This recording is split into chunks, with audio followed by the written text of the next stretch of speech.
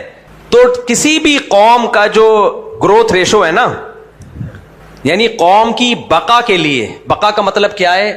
مثال کے طور پر جیپنیز کو ہم فرض کر لیتے ہیں قوم ہے, فرض کیا کر لیتے ہیں, ہے ہی ایک قوم, اور ان کی آبادی فرض کرو کتنی ہے, 10 کروڑ ہے. فرض کرنے پر گورنمنٹ نے کوئی پابندی نہیں لگائی ہے, کیونکہ نیچے لوگ کہہ رہے ہیں 10 کروڑ نہیں اتنے کروڑ ہے, مجھے تھوڑی یاد ہے کتنے کروڑ ہے یار, 5 کروڑ کر لو.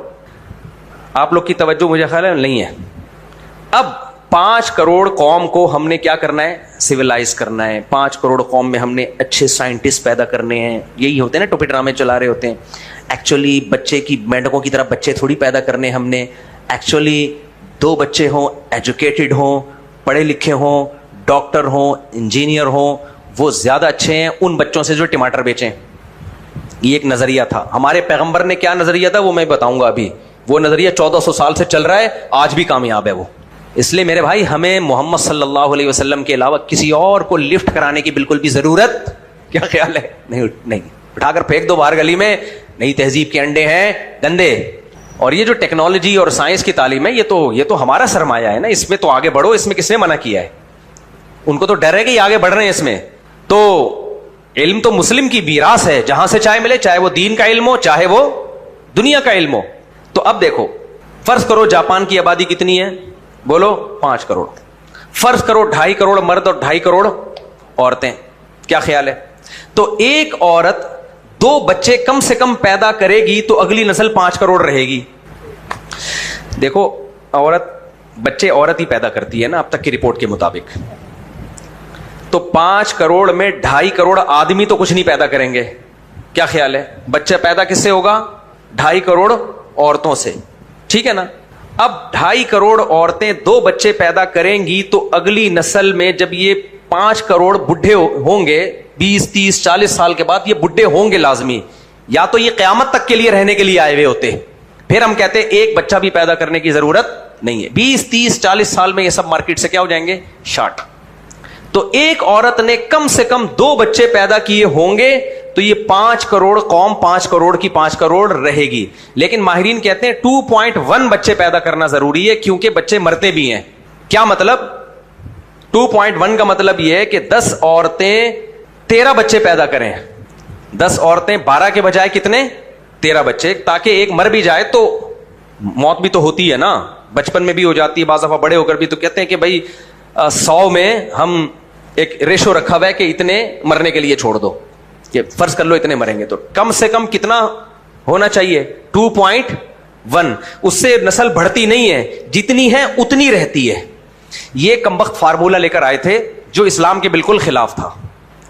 تقریباً 150-200 سال پہلے ایک مالتھا سے پیدا ہوا تھا مفکر. اس نے بولا تھا کہ جس اسپیڈ سے ہے نا ایک عورت 8 بچے پیدا کر رہی ہے, تو 5 کروڑ کی آبادی کتنی 4 گنا تو کم از کم بڑھے گی. تو یہ کتنی ہو جائے گی؟ 20 کروڑ ہو جائے گی. پھر 20 کروڑ کو ملٹیپلائی کرو, ایک عورت 8 بچے, تو وہ تھوڑے بڑے ختم بھائی ختم, بس 50-60 سال کے بعد دنیا ختم. یہ پھینکی تھی لمبی اس نے کہا دنیا کیا ہو جائے گی. اس کے الفاظ ہیں کہ خوراک کی اتنی قلت ہوگی کہ لوگ ایک دوسرے کا گوشت نوچ نوچ کے کھائیں گے. یہ اس نے موٹیویٹ کیا لوگوں کو, کیلکولیشن کی. اس نے کہا کہ اتنے خربوزے پیدا ہو رہے ہیں, اتنے مالٹے پیدا ہو رہے ہیں, اتنی گندم, اس سے زیادہ اسپیڈ سے انسان پیدا ہو رہے ہیں, تو ایکچولی یہ ہوگا, پھر فلانا ہوگا, ڈمکانا ہوگا. تو وہ لوگ پاگل تھے. ہمارے مذہب نے ہمیں بتا دیا کہ جب بچہ پیدا ہوتا ہے تو ماں کی چھاتیوں میں دودھ کون پیدا کرتا ہے. یہ سائنسی اتفاق نہیں ہے. سائنسدان تو بولیں گے ایکچولی وہ ہارمونل چینجنگ ہے. بھائی یہ چینجنگ رکھی ہے کس نے؟ خدا نے رکھی ہے, تاکہ بچہ بھوک سے مرے نہیں. اس کا مطلب اس کے رزق کا ذمہ دار کون ہے؟ اللہ ہے. قرآن نے تو بول دیا تھا 2 منٹ مسئلہ یہ حل کر دیا کہ تمہاری ٹینشن نہیں ہے, یہ میری ٹینشن ہے. اور قرآن نے ہمیں یہ بھی بتا دیا تھا وَقَدَّرَ فِيهَا أَقْوَاتَهَا فِي 4 أَيَّامٍ. اللہ کہتے ہیں زمین کو بنانے سے پہلے, زمین بننے کے بعد 4 دن. اب وہ 4 دن یہ دنیا کے تھے, یہ اللہ والے 4 دن تھے. 4 ارب سال بھی ہو سکتے ہیں, 4 کروڑ سال بھی ہو سکتے ہیں. میں نے 4 دن تو صرف یہ کیا ہے کہ جو انسان اس میں پیدا ہوں گے ان کی خوراک کے ذخیرے میں نے اسٹور کیے ہیں. اس میں نہیں آئی بات. اب اللہ ایسے اسٹور نہیں کرتا کہ گندم کی بوریاں لے کے گوداموں میں ڈال دے. وہ اسٹور کا مطلب ایسی چیزیں زمین میں ڈال دیں کہ قیامت تک آنے والا آخری انسان بھی دبا کے پھوڑ پھاڑ سکے یا کھا سکے. اس میں ڈیزل بھی تھا, اس میں پیٹرول بھی تھا, اس میں سب کچھ. اللہ کہتے ہیں پہلے میں نے انسانوں کی خوراک کا بندوبست کیا ہے. اب بندوبست ایسے نہیں کیا کہ آدم علیہ السلام آئے تو ان کو 6 ارب انسانوں کی روزی مل گئی. نہ نہ نہ نہ, جیسے جیسے آتے جائیں گے, جتنے جتنے آتے جائیں گے, اسی حساب سے وسائل دریافت ہوتے جائیں گے. تبھی قرآن کے الفاظ دیکھو, قدرہ کا مطلب مینجمنٹ ہے. یہ نہیں آئی سمجھ میں بات. مینجمنٹ کا مطلب کیا ہوتا ہے؟ اندازہ ہے کہ پراپر ایک مینجمنٹ کی گئی ہے. دیکھو ایک طریقہ یہ ہوتا ہے کہ ایک مہمان گیا, 100 آدمیوں کا کھانا ہے اور مہمانوں نے آنا ہے, ایک آج آئے گا, ایک کل گاؤں سے آ رہا ہے, ایک پرسوں آ رہا ہے, لیکن کھانا آپ نے 100 آدمیوں کو بنا دیا, تو جب ایک مہمان جائے گا وہ تو ایک کا کھائے گا نا, باقی 99 کا تو سڑ جائے گا نا. کیا خیال ہے؟ تو یہ مینجمنٹ تھوڑی ہے, یہ ہے کہ پکا 100 آدمیوں کا رکھ لیا ہے. مینجمنٹ یہ ہے کہ کھانا اس طرح سے اسٹور کیا جائے کہ جیسے جیسے لوگ آتے جائیں اسی حساب سے بنتا چلا جائے. تو اللہ کہتے ہیں میں نے مینجمنٹ کی ہے. آدم علیہ السلام جب آئے تھے نہ گیس کی ضرورت, نہ پیٹرول کی ضرورت, نہ بھاری بھرکم مشینوں کی ضرورت, نہ بجلی کی ضرورت. ان کو بہت زیادہ ضرورت ہوگی ایک عدد کدال کی, وہ انہوں نے کہیں سے لکڑی لے کے زمین کھود کے ایک درخت لگا لیا ہوگا یا تھوڑی سی کھیتی باڑی کر لی ہوگی. لیکن جیسے جیسے انسان آئیں گے اللہ نے ان کو دماغ بھی دیا, ہاتھ بھی دیے, پاؤں بھی دیے, پہیا ایجاد کیا انہوں نے, اور مشینیں ایجاد ہوتی چلی گئیں. اور اب آپ دیکھو اڑ اڑ کے پوری دنیا میں پہنچ رہے ہیں, بڑے بڑے جہاز بنا لیے, وہاں سے گندم آ رہا ہے, یہاں جا رہا ہے, دے مار 4.5. تو یہ ہے قدر فیہا اقواتہا, یہ مینجمنٹ ہے. نہیں آئی بات سمجھ میں؟ ہمارے لیے اللہ نے مسئلہ حل کر دیا تھا. اللہ نے کہا تم 2.1 اور 2.2 کے چکر میں پڑھنے کی تمہیں ضرورت نہیں ہے. تو خدا جب کوئی بات کہہ دے تو پھر آگے بحث ختم ہو گئی نا. کیا خیال ہے؟ ہم نے اپنے پیغمبر سے پوچھا, نبی کریم صلی اللہ علیہ وسلم سے, کہ کم بچے ہونے چاہیے زیادہ ہونے چاہیے؟ ہمارے نبی نے ہمیں گائیڈ کر دیا, قرآن نے بھی گائیڈ کیا ہمیں, ہمارے نبی نے ہمیں گائیڈ کیا. کیسے گائیڈ کیا؟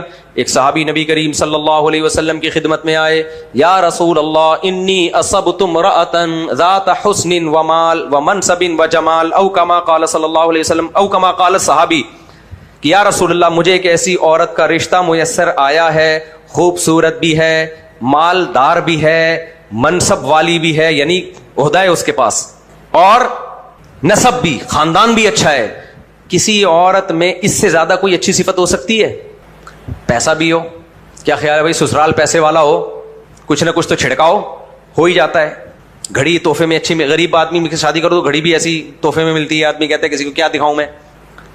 تو چاروں چیزیں یا رسول اللہ اس خاتون میں, لاکن لہا لا تلد, ایک فالٹ ہے, بچہ نہیں ہوگا, بانجھ ہے. ہمارے نبی کہہ سکتے تھے کوئی بات نہیں, اسلام میں تو 4 شادیوں کی اجازت ہے, ایک اس سے کر لو, 3 بچوں والی سے کر لینا. کیا خیال ہے بھائی؟ کہہ سکتے تھے کہ نہیں کہہ سکتے تھے؟ وہ صحابی شرعی مسئلہ پوچھنے نہیں آئے تھے. اگر شرعی مسئلہ پوچھنے آتے تو نبی کہتے کر لو, شرعن کیا ہے, جائز ہے. اچھا اس حدیث کو جب میں سناتا ہوں لوگ کہتے ہیں وہ بیچاری بانجھ عورت کہاں جائے, پھر نبی نے ان کو مشورہ دیا کہ نہیں کرو. بھائی اس زمانے میں 2-3 شادیوں کا رواج تھا, نبی کو معلوم تھا کہ اس کی کہیں نہ کہیں شادی ہو جائے گی, لیکن مجھ سے جو مشورہ لے رہا ہے اسے میں وہ مشورہ دوں گا جو اس کے فائدے کا ہوگا. آج معاملات تھوڑے ڈیفرنٹ ہو چکے ہیں. آج اگر کوئی بانجھ عورت ہے تو ہم مشورہ دیتے ہیں کر لو بھائی, پھر اولاد کے لیے دوسری شادی کر لینا. لیکن اس زمانے میں سچویشن کیا تھی؟ ڈیفرنٹ تھی. لڑکیوں کے لیے رشتوں کی کمی نہیں ہوتی تھی. تو وہ صحابی نے کہا یا رسول اللہ خوبصورت بھی, مالدار بھی, منصب بھی, جمال بھی, مال بھی, یعنی خاندان بھی, لاکن لہا لا تلد, ایک مسئلہ ہے, اولاد نہیں ہوگی. آپ کہہ سکتے تھے کسی بھی قوم کے جو نسل ہے نا وہ اگر 2.1 ریشو چل رہا ہے تو کوئی بات نہیں. حضرت ابو ہریرہ کے اتنے بچے ہیں, حضرت خالد ابن ولید کے اتنے ہیں, عبداللہ بن مسعود کے اتنے, حضرت عمر کے اتنے, تو تمہارے اگر نہیں ہوئے تو 2.1 سے تو ابھی بھی ہم الحمدللہ بہت اوپر چل رہے ہیں. دوسرا غربت مہنگائی دیکھو. غربت مہنگائی کا عالم یہ ہے کہ فاقے پڑ رہے ہیں, پیٹوں پہ پتھر باندھے جا رہے ہیں, اور عرب میں بچوں کو بھوک کے خوف سے قتل کیا جا رہا ہے کیونکہ وہ مانے حمل تدبیریں جانتے نہیں تھے. بچہ پیدا ہونے کے بعد بعض دفعہ قتل کرتے تھے کہ کھائے, اس کو کھلانا پڑے گا. یہ حالات چل رہے ہیں. اور تمہیں بچوں کی فکر ہے, کوئی بات نہیں, اگر اس کی اولاد نہیں ہو سکتی نو پرابلم. ہمارے پاس جب آتا تو ہم یہی مشورہ دیتے نا کہ جاپان کی رپورٹ کے مطابق 2.1 اور ہماری قوم کا چل رہا ہے 8.9. تو اگر ایک آدھ آدمی کے اولاد نہیں ہو تو یہ تو ہمارے فیور میں جا رہی ہے یہ چیز. نا نا نا نا, اسلام نے ہمیں گائیڈ کر دیا. نبی نے, حدیث میں آتا ہے فنہاہو, نبی نے منع کیا نہیں مت کرو. دوسرے موقع پہ وہ صحابی دوبارہ آئے نبی کریم صلی اللہ علیہ وسلم کی خدمت میں کیونکہ ان کا دل بہت زیادہ چاہ رہا تھا وہاں نکاح کرنے کا. کر لیتے, نبی ناراض تھوڑی ہوتے, حلال ہے بھائی, جائز ہے. لیکن مشورہ جب لیا جائے گا تو بھائی وہ مشورہ دیا جائے گا جو فائدے مند ہو, اور قیامت تک ایک میسج چلا جائے کہ نکاح کا سب سے پہلا اور بنیادی مقصد ہی نسل بڑھانا ہے, 2.1 پہ روکنا نہیں ہے اس کو. نکاح کا مقصد ہی کیا ہے؟ نسل بڑھانا. مرد اور عورت کو پیدا اللہ نے اس لیے کیا ہے تاکہ ملاپ سے نسل بڑھے. یہ فطرت سے لڑائی ہے, بغاوت ہے کہ ملاپ ہو رہا ہے. اس ملاپ کا جو نتیجہ ہے, جو فطرت چاہتی ہے, اس نتیجے کو آپ بریک لگا کے روک رہے ہیں, تو فطرت انتقام لے گی. جب بھی کوئی قوم فطرت سے, نیچر سے لڑتی ہے نا, تو چماٹے پھر کون لگاتا ہے؟ فطرت لگاتی ہے. اور فطرت کے چماٹے ریورسیبل نہیں ہوتے. فطرت ایسے چماٹے لگاتی ہے, وہ ریورس نہیں ہوتے پھر وہ. تو مثال کے طور پر آپریشن کر کے آپ نے کوئی پارٹی باڈی کا نکال لیا, پتا نکلوا لیا آپ نے. اب آپ پتے کا علاج کرانے جا رہے ہو, تو ڈاکٹر کہے گا بھائی پتا رہا ہی نہیں ہے, اب یہ ریورسیبل, اب یہ کسی جمشید کو اپنا پتا ادھار دے دے تو ٹھیک ہے. پتا گیا تو گیا, جب تک تھا تو کچھ چانس تھا, گیا تو گیا, اب نہیں ہو سکتا وہ. تو اب کیا ہے, وہ صحابی دوبارہ ہے نبی کریم صلی اللہ علیہ وسلم کے پاس, یا رسول اللہ, خوبصورت بھی ہے, دوبارہ وہی کوالٹی بتا رہے ہیں, مالدار بھی ہے, خاندان بھی اچھا, اور عہدہ بھی ہے, منصب والی ہے. قوم میں ہوتی ہیں بعض عورتیں بھائی سردار کہلاتی ہیں, یا کوئی بڑی, ان کی رائے کو بڑی ویلیو دی جاتی ہے. لا کلھا لا تلد, لیکن اولاد نہیں ہوگی. دوسری دفعہ بھی نبی نے منع کیا. تیسری دفعہ نبی کی خدمت میں آئے, یہی 4 صفات دہرائی ہیں, خوبصورت بھی ہے, مالدار بھی ہے, منصب والی بھی, حسب والی بھی, لا کلھا لا تلد. دیکھو میرے اور آپ کے پاس کبھی دوسری دفعہ جب کوئی آئے, ہم کہیں گے یار اگر اتنا زیادہ مسئلہ ہے تو کر لے یار, ہم یہی کہیں گے نا. تیسری دفعہ جب آئے تو ہم کہیں گے چل یار, میرا مشورہ یہی ہے کہ کر لے. ہمارے نبی صلی اللہ علیہ وسلم تیسری دفعہ اگر ان کو مشورہ دے کے کر لو, تو ہمیں یہ میسج چلا جاتا کہ اصل حکم تو یہ ہے کہ نکاح ہے اولاد کے لیے, لیکن اگر بہت زیادہ دل چاہ رہا ہے اور اولاد نہیں ہوگی تو بھی کوئی پرابلم نہیں ہے. لیکن نبی نے تیسری دفعہ نہ صرف ان کو منع کیا, بلکہ منع کرنے کا عنوان اور سخت کر دیا. فنہاہو, حدیث میں منع بھی کیا, فرمائے تزوج الودود الولود, ایسی عورت سے نکاح کرو جو محبت کرے اور کثرت سے اولاد دے تمہیں. نہیں آ رہی میرا خیال ہے بات, اس لیے میں ان لبرل لوگوں سے کہتا ہوں, لبرل مولویوں سے, اسلام کو چینج کرنے کی کوشش مت کرو. آپ کو بچے برے لگتے ہیں, نہ پیدا کرو آپ. اسلام رہے گا میرے بھائی, وہ چینج بولو نہیں ہوگا. آپ کو اسلام اچھا نہیں لگتا, آپ نہ کریں عمل. آپ کو بچے اچھے نہیں لگتے, کوئی فرض نہیں ہے بچے پیدا کرنا. میاں بیوی اگر ایک بچہ بھی پیدا نہ کرے گناہ نہیں ہے کوئی. میوچل انڈرسٹینڈنگ سے اگر کہیں ایکچولی بیگم ہمارے ایکچولی ابھی تو ہماری لائف اسٹارٹ ہوئی ہے, ایکچولی ابھی بچوں کی بکھیڑ ہوئی, یہ چل رہا ہوتا ہے ٹروپی ڈراموں میں نا. ٹوپی ڈرامے جو بڑے بڑے لوگ ہوتے ہیں نا, ان کے ایکچولی ابھی تو انجوائے کرنا ہے بچہ. بھائی بچہ ہی تو لائف کو انجوائے کرائے گا کم بختو. جس گھر میں بچے نہیں ہیں, لائف کی انجوائمنٹ کی ایسی کی میاں بیوی لوگ فلمیں دیکھ کے 3 گھنٹے دیکھ کے بند کر دیتے ہیں, بس کر یار. تو میاں بیوی ایک دوسرے کو 6 مہینے دیکھ کے 3 گھنٹے میں کوئی بہت ہی اٹریکٹیو فلم ہو. ہمارے زمانے میں 3 گھنٹے کی فلمیں آتی تھی, اب مجھے نہیں پتا کتنے گھنٹے کی آتی ہیں. 3 گھنٹے آپ گئے سینما گھر میں, یا VCR لگا کے پہلے دیکھتے تھے نا لوگ, فلمیں دیکھتے تھے. 3 گھنٹے کے بعد کھوپڑی آؤٹ ہوگی کہ نہیں ہوگی, چاہے کتنی اچھی فلم ہو, کتنی خوبصورت ہیروئن, کتنا ہینڈسم ہیرو, کتنی اچھی کہانی. 3 گھنٹے کے بعد کہتے ہیں بس کافی ہو گیا. 6 گھنٹے کی فلم آئے گی میرا خیال ہے لوگ. تو کیا میاں بیوی ایک دوسرے کو فلم سے بھی زیادہ خوبصورت سمجھتے ہیں؟ 3 سال سے دیکھ رہے ہیں ایک دوسرے کو, تو لڑیں گے نہیں ہے؟ ابے کیا ہو گیا, تمہیں تمہارے فائدے کی باتیں کر رہا ہوں. یہ لائف چینج ہوتی ہے. میاں بیوی دولہا دلہن بن کے آتے ہیں, بہت محبت ہوتی ہے, ٹوٹ کے محبت ہوتی ہے, یہ فطرت ہے, یہ نیچر ہے. اس کے بعد ان کی محبت ڈائیورٹ ہوتی ہے کس کی طرف؟ اولاد کی طرف, بچوں کی طرف. اب ان کو بچے چاہیے, پھر وہ بچوں کے لیے ملے ہوئے رہتے ہیں. پھر ان کی محبت کا جو اسٹائل ہے وہ بچوں کی وجہ سے چینج ہوتا ہے. پھر بیوی سے محبت اس لیے نہیں کہ دلہن ہے, دلہن نہیں ہے بھائی, اب وہ آپا بنتی جا رہی ہے اور تم بھی چاچو بنتے جا رہے ہو. تھوڑے